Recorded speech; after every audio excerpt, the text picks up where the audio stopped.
Good evening, everyone. This is Gil Michelini.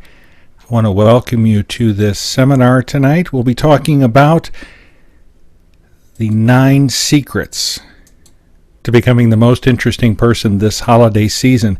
On the screen there, you have information about me, some contact information, Twitter, Facebook, my email address, also a URL right here, a web address where you will be able to review this seminar if you'd like to watch it again, and also to be able to access the notes. And those both will be available a few minutes after the presentation finishes tonight.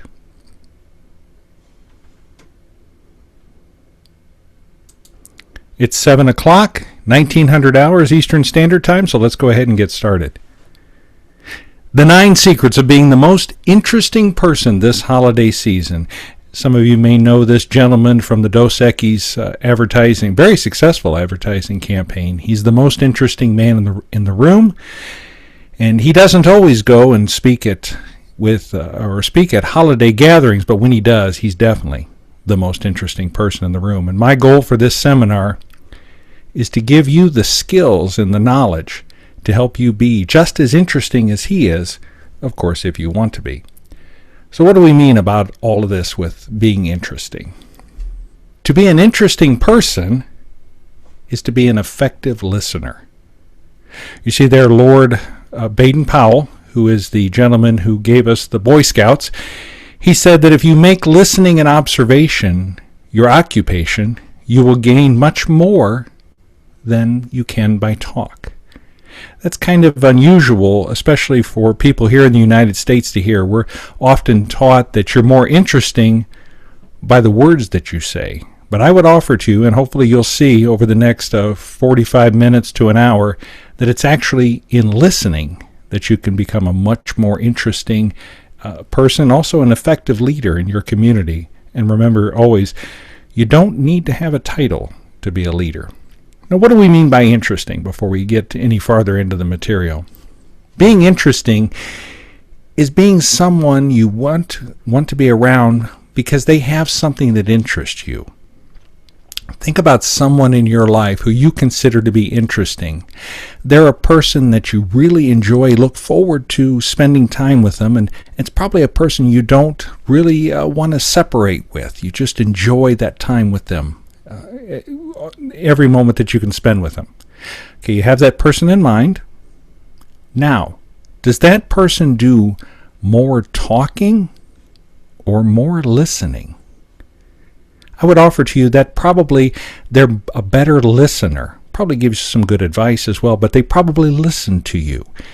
You probably also have some people in your life that are not very good listeners. They tend to talk quite a bit. Do you consider them interesting? Do you look forward to spending time with them? Probably not. I know at least I don't. So to become an interesting person means you need to become an effective listener. But how does effectively listening make you interesting? Listening shows respect for people. And isn't that something all of us really want? We want to be respected. So listening shows respect to what the person has to say.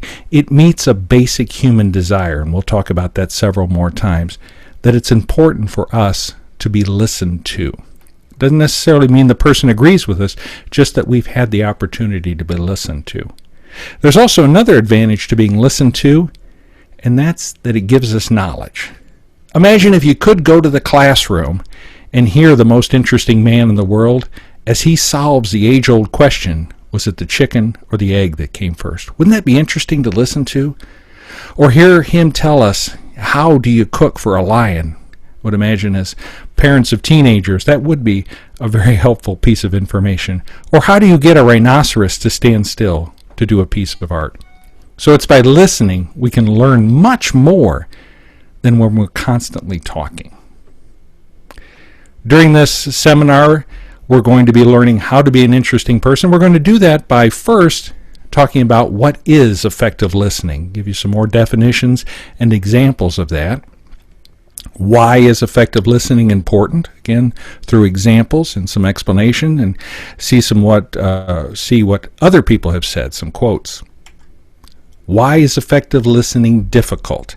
I often will tell my daughters that if things were easy, everyone would do it. Not everyone listens, so it must be difficult, and it is. It takes a little bit more effort.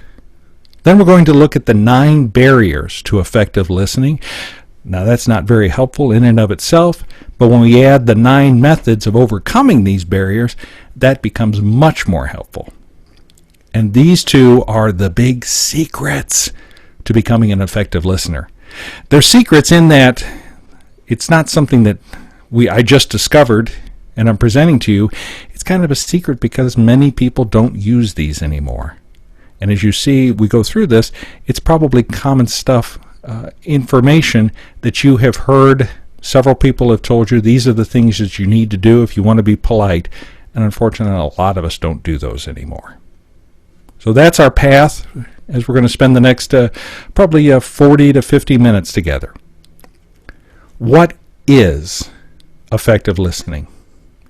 It's using multiple senses to comprehend messages being sent by the speaker.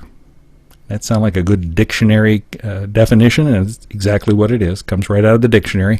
But let's break it apart so it makes more sense to us. We use multiple senses. Effective listening is not just hearing. We use our sight. We use our intuition. We look at the body language, and we'll be talking much more about body language, to understand what the person is trying to tell us. We don't just hear the words that they're saying. We try to comprehend through their body language, their posture, how they say the words, changes in pitch, emphasis on certain words, the word choices. And by doing that, we can start picking up on the messages. And again, it's not just the words. It's all of the different parts that go into becoming an effective listener. It's all the different parts of what the speaker is trying to say to us, which is why communicating via text messaging, communicating via the telephone are much more difficult. Now, a written letter, a book, we can communicate with those a little bit better because the person has spent some time in picking the right words, and it makes more sense to us. But becoming an effective listener, we really need to work on not just listening, but also watching what the speaker is saying to us.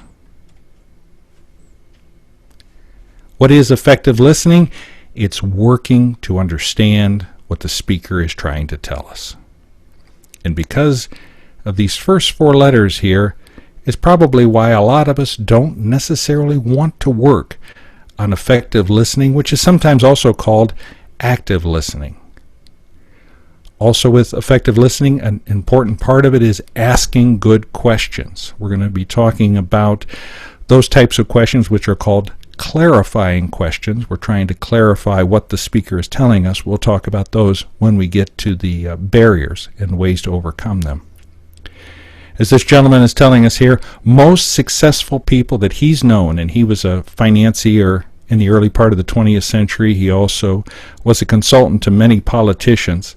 The most successful ones are those who do more listening than talking. And again, most of us think that those who talk more are the more intelligent, but it is actually that person over in the corner who's just very quietly listening to everything that's going on. We don't always see this in politics. And speaking of politics, great photo from the 2012 presidential debate. Effective listening is important because the success of all of our societies depends on clear communication. Now, let's just look at this photograph. Are these 2 clearly communicating to each other? The answer is no. And one great big sign of a lack of communication is their hands. If you take your hand and put it out like both of them have their hands, President Obama, he's got his up a little bit higher. So put your hand out like that, like you're pushing down. Now, what does your arm want to do? It wants to go down. This is a sign, kind of a subliminal sign, to be quiet, be submissive. I'm in control. I'm going to put you down. And you notice that both of them are doing it. Governor Romney is also, but he's tipped down a little bit more. There's probably something to be said for the angle that both of them have their hands. But now if you have your hand out and it's palms down like both of them have, now turn your hand over, palms up. What does your arm want to do now? It kind of feels like it wants to lift. You want to bring people in. You want to lift people up. So as you're giving speeches, as you're talking to somebody, try never to do this, unless it's a kind of situation where you're trying to be an authority. But if you want to reach out to the audience, if you want to reach out to the person that you're talking to, you're trying to listen from, make sure your palms are up. You'll also notice that both of them are doing what? They both have their microphones up to their mouths are both open, they're both talking at the same time, which means they're probably not listening. And unfortunately, this happens too often in our culture. We try to out-talk each other, we try to show how superior we are, and unfortunately, it comes across very frequently as being rude and very ineffective listening skills. So what are some of those negative effects of ineffective listening? Wasted time. You've got to repeat what you said, or the work has to be done again because the person didn't listen the first time. Accidents, of course. It could be as simple as a stubbed toe, or it could be as horrible as death. Someone didn't listen, they made the wrong turns, they did the wrong things, and unfortunately somebody died from it. The number one cause for divorce in the United States relates to money situations. I would offer to you that it's really not money as much as it is effective communication or ineffective communication, because they're not listening to each other. If both spouses worked on their listening skills, we probably wouldn't have as many divorces as we do. And of course we can see this in relationships such as friendships, parents and children, amongst siblings, any kind of relationship. If we're not listening to each other, we're not going to have strong relationships. And if we're not listening to each other, morale is going to be low, because that basic need, which we're going to talk about in just a moment here, is not being met. We feel bad because nobody wants to listen to what we have to say.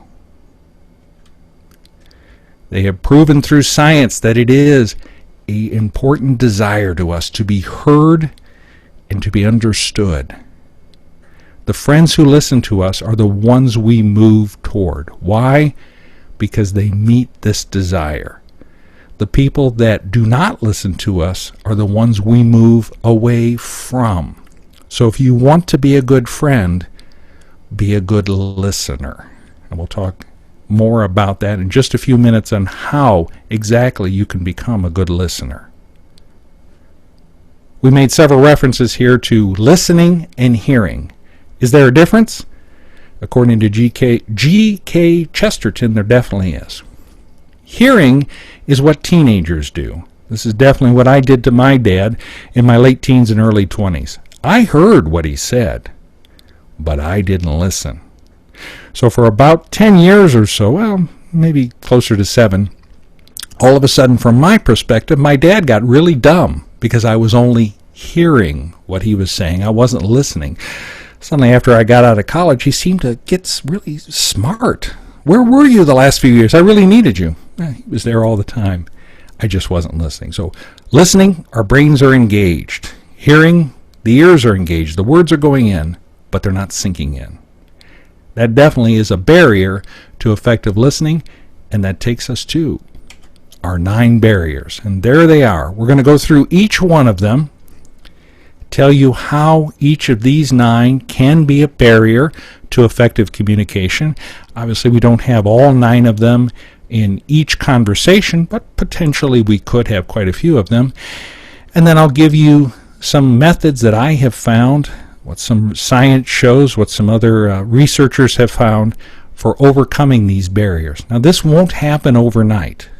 If you're having a barrier to effective communication caused by attitude, you can start working on this, but By next Thursday, by Thanksgiving, is it going to be fixed? Are you going to be able to listen better because you've changed your attitude?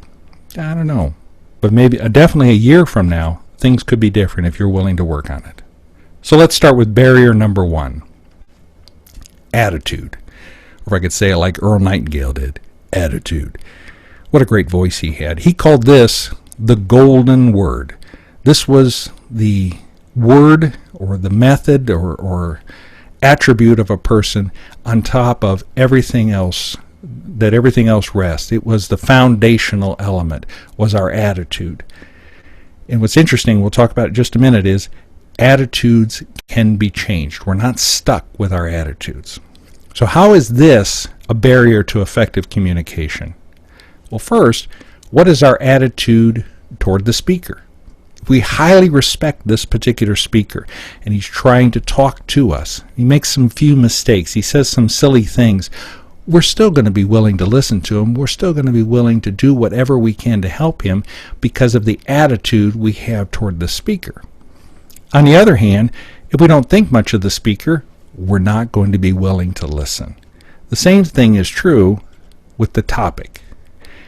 If I've been asked to come and listen to a speech on or listen to a person talk about taxes, my attitude about tax, I don't like them, I don't understand everything, so I'm going to have a bad attitude. I may like the person, but I'm going to have a bad attitude about the topic. I don't want to enter into this discussion, so I'm not going to be as good of a listener as I would be if it was a fun topic that I really wanted to hear more about. The last of the three is the situation. As parents, we probably have all been in situations where you got to talk to the children, and it's not necessarily a fun conversation. My daughters will joke with me now about the lectures. Oh, here comes lecture number 467. I'm going to pull that one out. I don't like doing this one, but here it comes. So I don't necessarily like the situation that we're in, that we have to have this lecture. They definitely don't. But of course, on the other hand, next Thursday, my whole family's coming over. I have 4 daughters, the son-in-laws to be, the grandchildren are all going to be here. I'm very excited. So I have a great attitude about what's coming up. I'm looking forward to hearing all the stories that everyone has and all the various topics. I'm really looking forward to it. So those are the barrier of attitude. I've tried to explain it a little bit more there. Now, down at the bottom of the screen is the method for overcoming this. To me, you can have a good attitude if you know why you are listening. If it's a bad situation, you still know why you're there. You know that this is important, even though it's not fun for anyone, but you need to be an effective listener. And this point here is going to be really important, especially for our next 2 barriers, is that you are in full control of your attitude and your emotions. And that should say attitude instead of emotion there. But you are in full control of your attitude. So if somebody says to you you have a bad attitude, it's definitely something that can be changed. All right, barrier number 2, emotions. Emotions are very closely related to attitude. In fact, emotions are a response to a stimulus filtered by our attitudes. We all think back to last Friday when you first heard the news of what had happened in Paris. Each one of us had a different response to that based on the attitude we have toward terrorism attacks, towards ISIS, towards Islam, towards Muslims, towards France, Paris, any number of things. Our attitude is what controlled our emotions. How did we respond when we heard the news out of Paris? It starts with the attitude you have toward the situation, and that controlled your responses. Emotions can also be controlled by stereotypes. Here in the United States, when you hear a southern drawl, I live in Indiana, and we have a fair amount of southern people, but of course we have our northern people as well, and they both have interesting accents. But when you hear that southern accent, southern drawl, people talk a little bit slower. Around here, we tend to think they're not quite as smart as the rest of us. It's a stereotype. It's definitely not true. I used to work for a gentleman from Texas, and he had that long Texas drawl, and I'm not even going to attempt to imitate it. And at first, when you listen to him, he didn't sound like the sharpest knife in the drawer, but he had built up a $50 million company and then turned around and sold it. So the guy was pretty smart. Unfortunately, these stereotypes can cause different types of emotional responses. Again, going back to what happened last Friday, what do you think when you hear Muslim, Islam, ISIS, terrorism? What stereotypes, what prejudice do you have? And those are going to cause an emotional response. I kind of revealed this a little bit on the previous screen, but you can control your emotions. This was something that my wife and I learned probably about 17 years ago, is that no one can make you mad. That's your response. Because of your attitude, you get mad at a situation.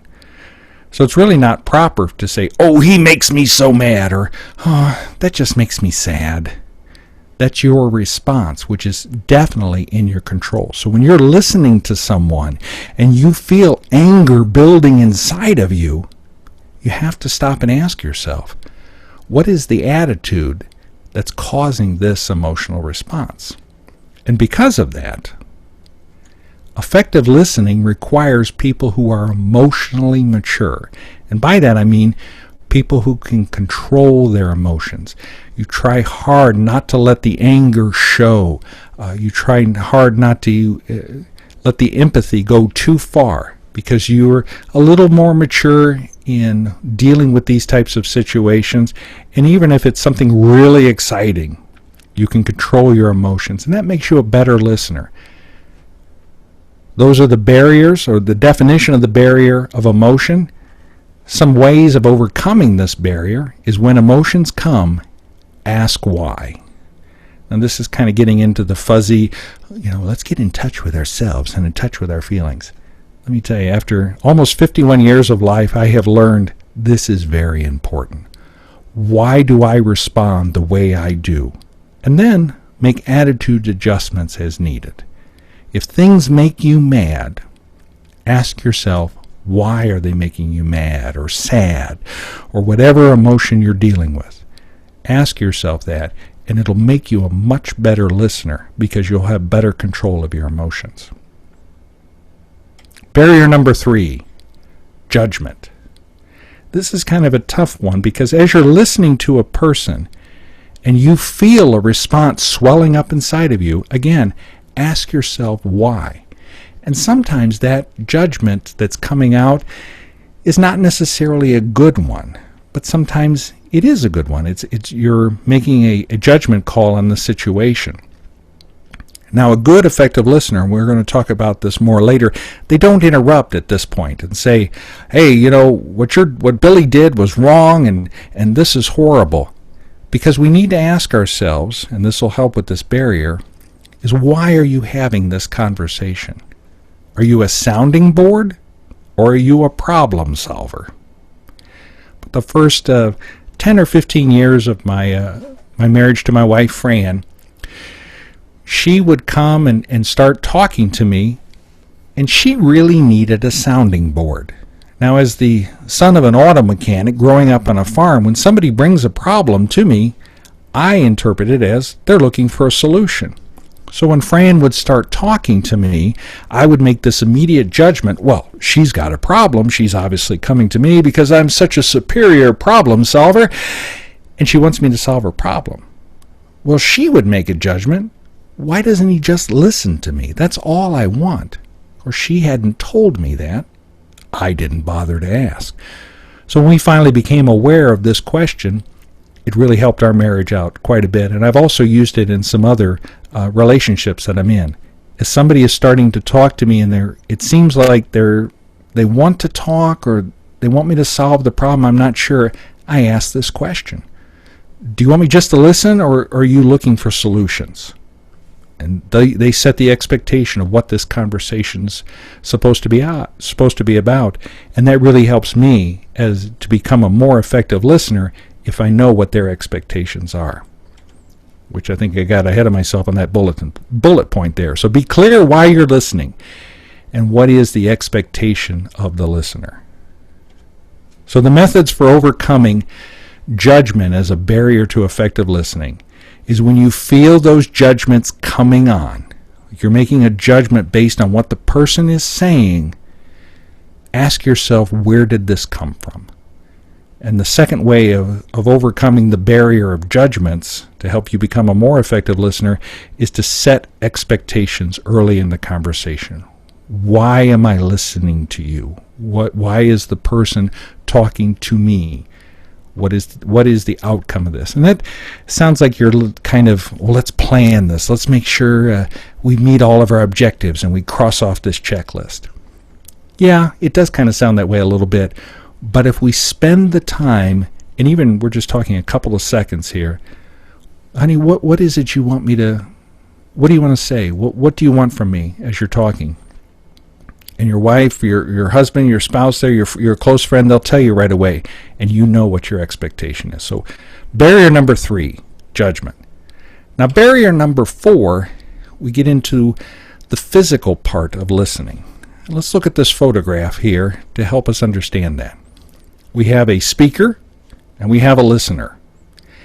I want you to pay close attention to what's going on in the photograph, because we're going to make some judgments based on what we see here to overcome the barrier or physical barriers to listen. First thing we want to do to be a good, effective listener using physical attributes is eye contact.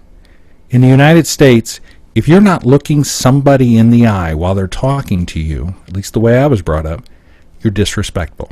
You're not paying attention.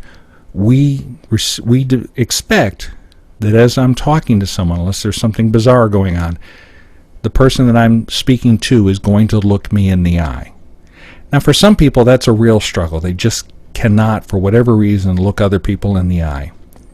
So what you want to do is when you're far enough away from the person, you look right here, just above her eyes, and then you're not looking in her eyes, but if he's this far away, he's not going to notice that your eyes are just slightly off. So eye contact is really important. So let's look at the eye contact that we have here in this photo. He is talking to somebody that's right over here, probably on the other side of the table. He's doing a good job of maintaining eye contact for the split second that this photograph was taken. Well, what about her? What about our listener?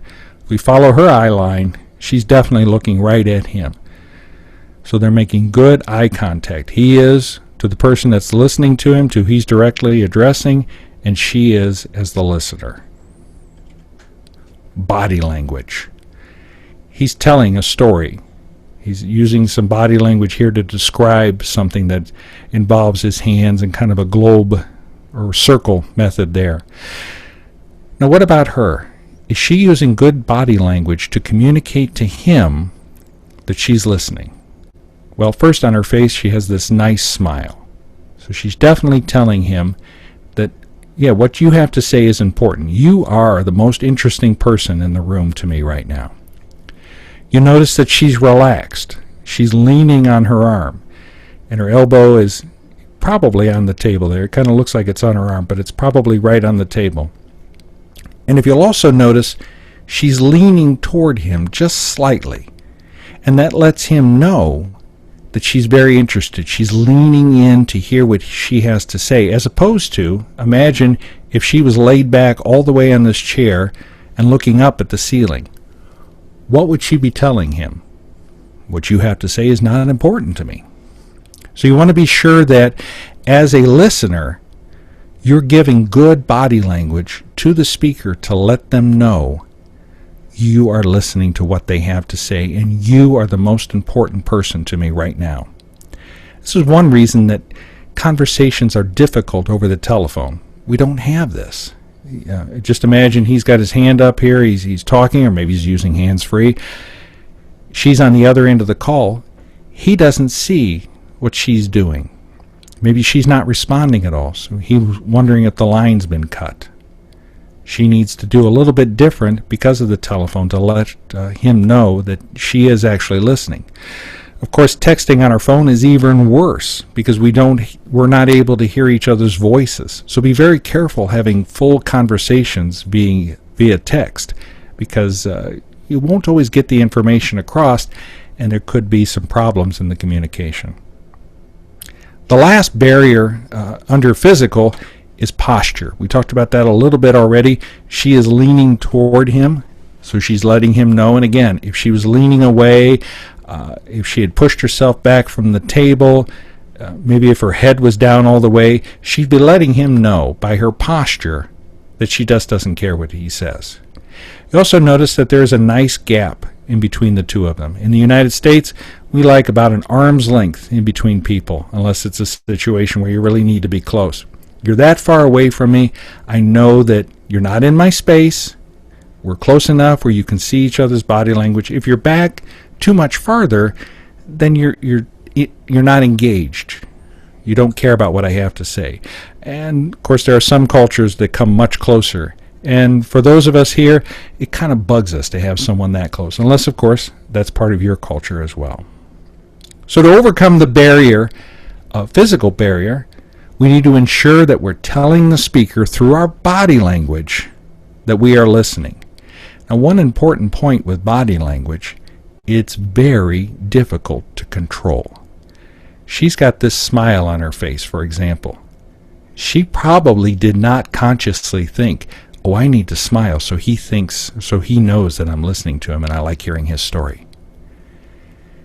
That is occurring naturally based on her attitude, her emotions, and her judgment are causing her body language to respond the way it is. It is difficult to control body language. So always be aware of that. If people are not responding to you the right way, look down and make sure that your body language is communicating what you want to be communicating. Barrier number 5, distractions. We're going to get into a little brain science here. This incredible thing that's in our head, this gray matter that keeps our ears apart, is the most amazing computer that is on the planet. I don't know if we'll ever build a computer that's as powerful as the human brain is, and all of us have one inside of our heads. Our brains are programmed, are designed to solve problems. They constantly are looking for something to do.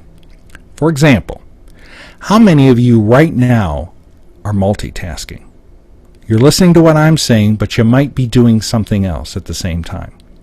Now, if you and I were face to face, you probably wouldn't be doing that as much. But in this situation, you're just looking at text and you're hearing a voice. So your brain is capable of doing so much more. So you might notice something around you, or maybe somebody came up and talked to you, or you got a text message, or something came up on your phone. So distractions are very common, and because we have so many more devices and bright lights and things around us, it is very easy for us to become distracted. Be aware of that when you're in a situation where you need to listen to people. Get the distractions out of the way. And to help understand that a little bit better, I said we get into a little brain science. Speaking versus listening. Most of us speak between 125 and 150 words per minute. Obviously, some a little slower and some a little faster. The brain can comprehend words coming at it between 300 and 500 words per minute. This gives us a very huge gap. So in the conversation that we saw earlier, of our two people here, if he's speaking for 1 minute, her brain only needs to work for 15 seconds during that minute to comprehend what he's talking about. The other 45 seconds are free for her to think about anything she wants to, because she doesn't have to engage that part of her brain to concentrate on comprehending his words. We can think at the equivalent of at least 1,000 words per minute. For example, when this photograph first came up, was there anything in here that you noticed right away that got you thinking about something else? For example, do you have chairs like this? Do you know someone who does? How about these shirts? her ring, her watch, what's on the table? Did you try to imagine what was going on? What about these glasses in the background? You're thinking about many different things because your brain is trying to figure out what that photograph is, and if you see any patterns in it, or if there's any problems that you need to solve. Now imagine also, let's say that he's talking about, he's come home from college, it's Thanksgiving Day, and he's telling about the school that he's going to that she's an alumni from. And he mentions, well, yes, I was at Pittenger Hall. Well, she spent a lot of time at Pittenger Hall. That's maybe the student union. Immediately in her mind, she's going to call forth all of the memories that she has about Pittenger Hall. And she has to make the decision, do I get distracted with these memories and interrupt him and say, well, when I was at Pittenger Hall, these are the things that we did? Or is she a good, effective listener, and she's quiet and continues to smile and lets him tell his story? So to overcome the barrier of distraction, get rid of all those shiny objects, the squirrels, the butterflies, and really focus on what the person is saying. Also, it's a good idea to be aware of what distracts you. When my wife and I go out to dinner, it's hard to find restaurants lately that don't have televisions. And the way I'm programmed, if I see a television, it has to be watched. Now, she can have a television on in the room and not even know what program's on. There's a big difference between the two of us. So I have to know when I go into a restaurant and there's a television on, I need to get in a way or sit where I can't see it, so I can visually and mentally focus on her. Otherwise, I'm just going to constantly be looking up at the TV. So be aware of how you get distracted if you need to listen to someone. Barrier number 6 is interpretation. Words do not have meanings. We put meanings on the word. And one problem with our language, with the English language, is that we can put multiple meanings on top of words that the listener may not know. For example, growing up, once a week I'd hear Fred and Barney, their theme song come on for the Flintstones. And toward the end of that song, it says that they're going to have a gay old time. Now, in the late 60s, early 70s, that meant a fun time. Of course, it has a very different meaning now. We want to be sure that the word that we're using is that the listener understands the meaning that's coming across. Here's another one. As we're going into the holiday season, the shopping season, Black Friday is just 8 days away. Do you want to buy something that's cheap or inexpensive? Let's go to the Oxford English Dictionary, which is the huge dictionary you'll see over at the library. It's several inches thick.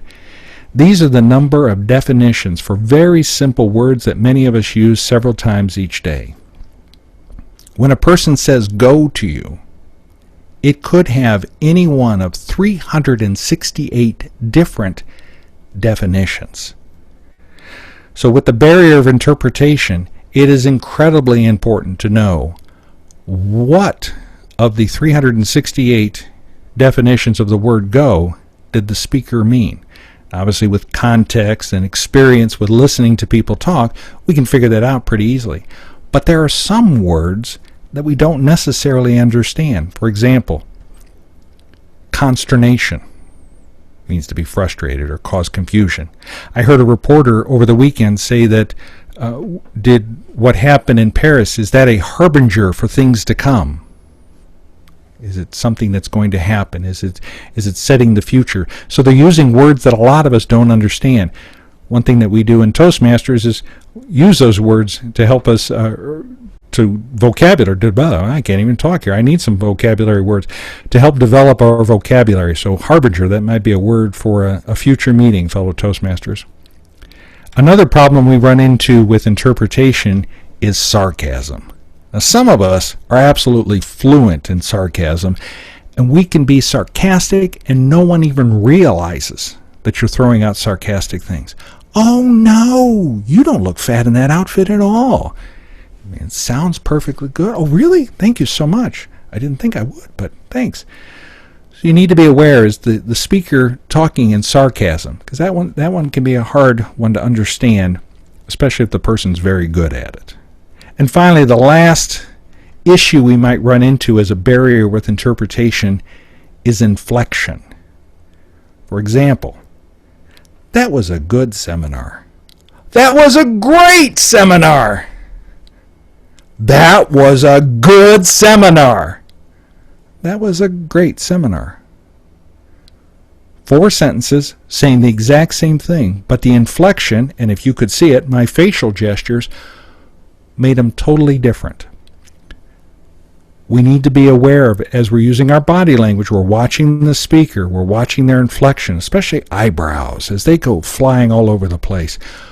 Notice when they come up, when they go down, and listening to how they use the words and their gestures to make it clear to you what they're trying to say.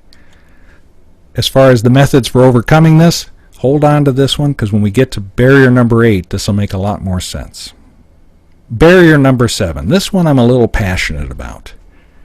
Stephen Covey, the author of 7 Habits of Highly Effective People, said that most people do not listen with the intent to understand. With the intent to understand. They listen with the intent to reply. How many of us know someone like that? They enter into a conversation as the listener, and all they want to do is outstory the person. Effective listeners don't do that. Effective listening is asking questions. And I mentioned earlier they're clarifying questions. We're going to get to those in just a moment. We ask those questions to keep the speaker talking. So we're not interrupting, we're asking questions to help keep the conversation going, to help the speaker get their point out, to be clear. Effective listening is not outstorying, giving unsolicited advice, or constantly correcting the speaker. Don't do this. It is not your job. There are times for that, but if a person's trying to tell you, my dog died and it was terrible, it is not a good, effective listening to say, oh, I'm sorry your dog died. I remember when my dog died. Oh, I just felt, don't do that. There are times when you can interrupt to tell a story, but only if it's going to help the speaker. The barrier number 7, interrupting. Please, as effective listeners, don't do this. If you're doing it now, stop. If you don't know if you're doing it, ask someone. And just take that as a little piece of, oh yeah, I didn't know I was doing that. Well, it's time to change. All right, enough of that. Barrier number 8, confusion. I mentioned clarifying questions several times. Let's get into what those mean. Sometimes people just need to talk to hear themselves speak, to hear the words come out of their mouth, and they can solve their own problems. Sometimes when this is going on, and I mentioned earlier about, are you a sounding board or a solver? So if you're a sounding board, sometimes the speaker needs questions to get them thinking. One of the best questions to ask is, why? Or some of the other questions to ask is, what does that mean? Do you believe that's true? Tell me more about that.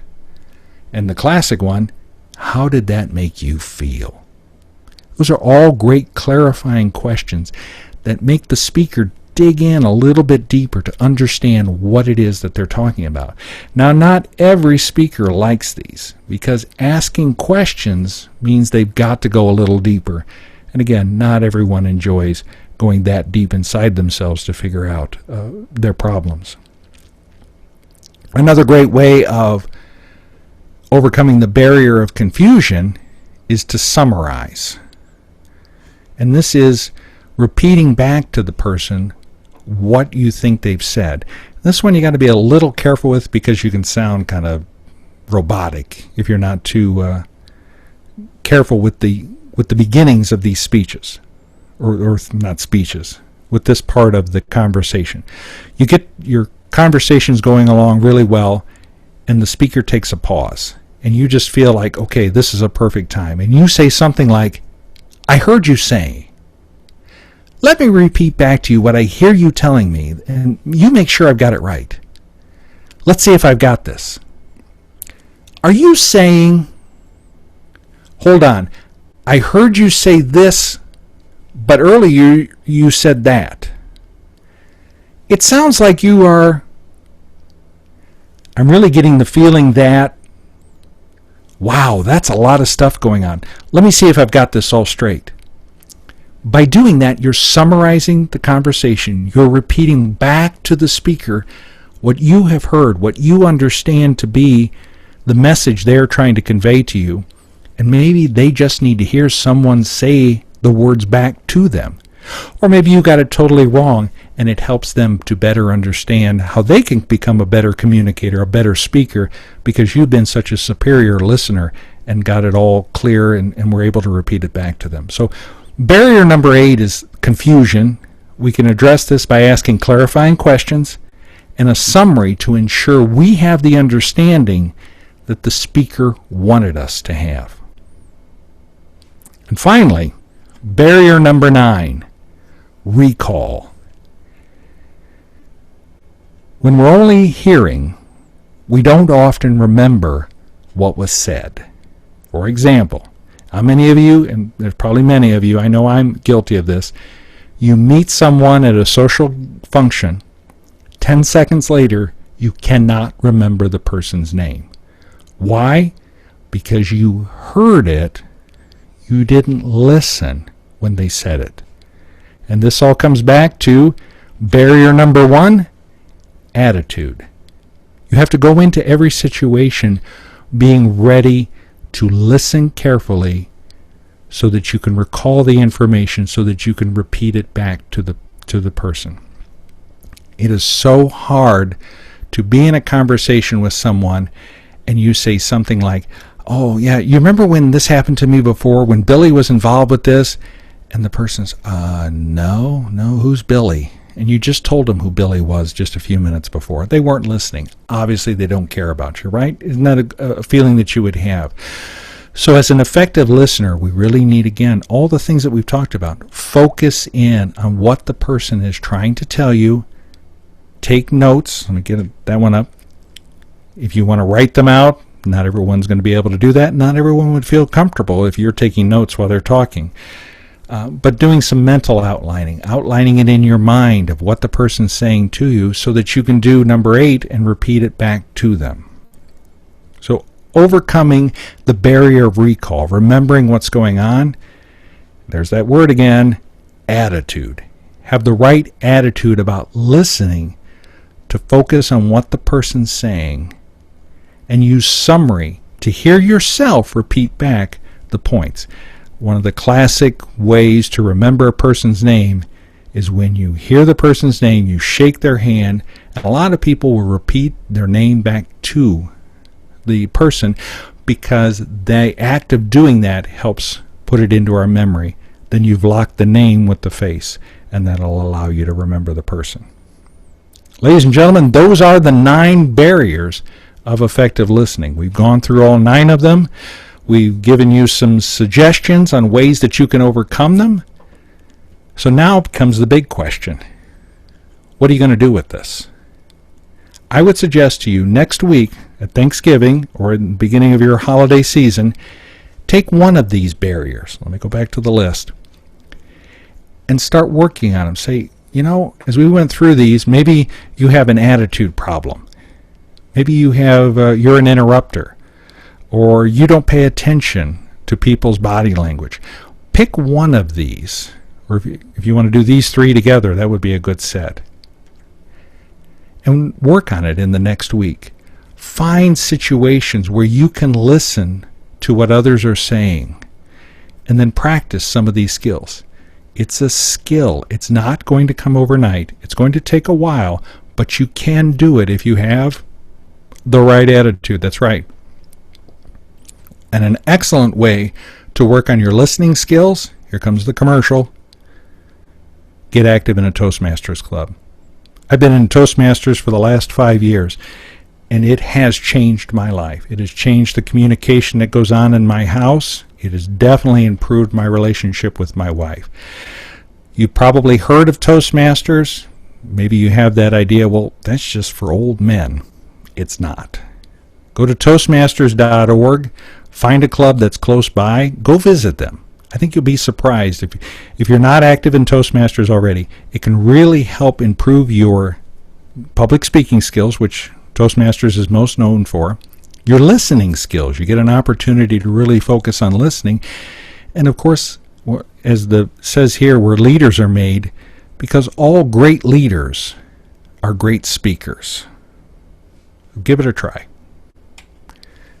Finally, back to the contact information. If you'd like to send me a message, you could use email. There's my Twitter account. You can friend me on Facebook if you're not already. I'll be glad to answer any questions that you have. I want to wish you good luck next week practicing, and please do practice this as much as you can. And now we're at 7:50, so we got 10 minutes left here. This account was set up to be able to ask any questions or answer any questions, and I don't see that we have any right now, so that is quite all right. But this will be available to you at any time, so if the world's most interesting man was in fact here, I bet he would say to us, stay interesting, my friends. Thank you all very much for your time. Good night. Have a great holiday.